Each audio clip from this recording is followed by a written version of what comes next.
And now, aviation weather around Alaska.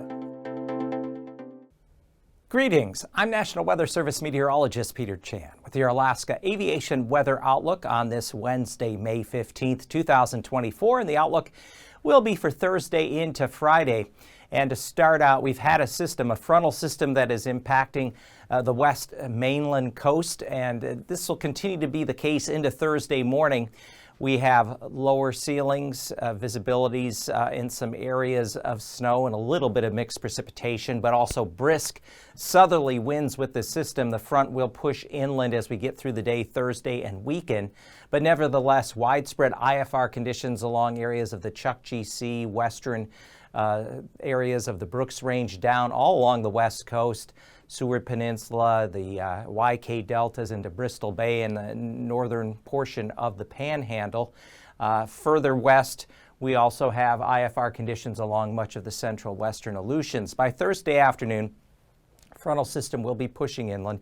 Still some gusty winds along areas of the Seward coastline, Chukchi Sea, where we could have some moderate turbulence and lingering at least areas of lighter snow.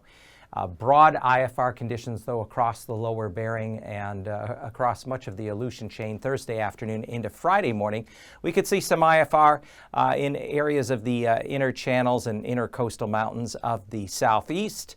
Pockets in areas of the Gulf along the Kenai Peninsula inside of the Alaska Range as we get on the western areas of Cook Inlet, and then IFR conditions along the north slope, northwest coast, Seward Peninsula, down along Kuskokwim and Bristol Bays, much of the Bering Sea and the Aleutians. And for Friday afternoon, we do find some improvement in conditions, though there could be some scattered instability showers popping up Friday afternoon and evening here across areas of the central eastern interior. MVFR conditions along the Gulf Coast into the Panhandle. Further west, we expect that there is going to be IFR conditions. We'll be watching over the weekend. Another low is going to be tracking down off of the Asian mainland to the Kamchatka coast and then head southeastward and cross the Alaska Peninsula later Saturday morning. So past conditions on Thursday, Anatuvik Pass there in the Brooks Range, VFR, but just west of there should be generally MVFR during the day. Thursday, Adigan Pass far enough east, VFR conditions should rule there.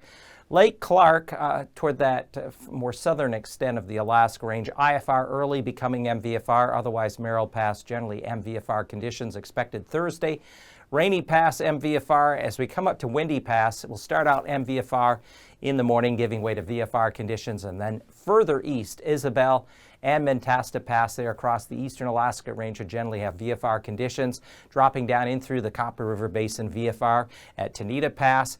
Portage Pass should generally hold on to VFR conditions, though MVFR conditions may push up toward the east entrance, especially by Thursday afternoon or early evening.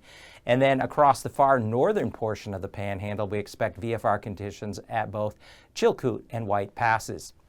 Freezing levels at the surface on Thursday morning extend well into the northern Bering, south of St. Matthew and Nunavik Island, and then we find temperatures generally at or above freezing going up the Yukon River into the central, even eastern interior toward the Yukon Flats, and also running down here along the Gulf Coast into the northern Panhandle.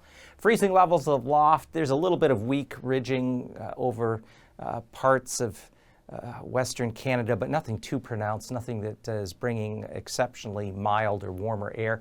We do find freezing levels aloft, though, do bump up south of the Aleutians to 6, 8, and 10,000 feet. And if we take a look at the threat of icing, the greatest threat of icing is going to be along, this is what is left of the frontal system as it pushes inland. There will be some lower cloud cover, thicker cloud cover, some lingering areas of precipitation. So moderate icing may be possible above 3,000 feet along the west arm of the Alaska Range into the southwest interior. Also just southwest side of the Brooks Range, east of Kotzebue Sound, lower Chukchi Sea, Bering Strait, and then an area out over the western Bering above 4,000 feet. So upper level winds, the jet stream pattern as such, we find a belt of stronger 100 knot plus winds south of the Gulf in the North Pacific. Otherwise, nothing of especially notable consequence other than the troughiness that's out here over the Asian mainland, eastern Russia.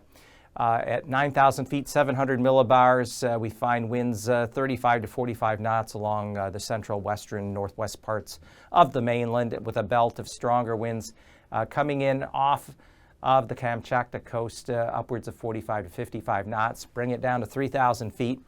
Relatively quiet winds interior here, inner channels of the Panhandle, certainly the mainland, with the exception along the Chukchi coast, especially, say, the Bering Strait on up toward Point Hope, Point Lay. We could see winds 30 to 40 knots. And then here comes that next low circulation along the Kamchatka coast with winds out over the western Bering as high as 40 to 50 knots.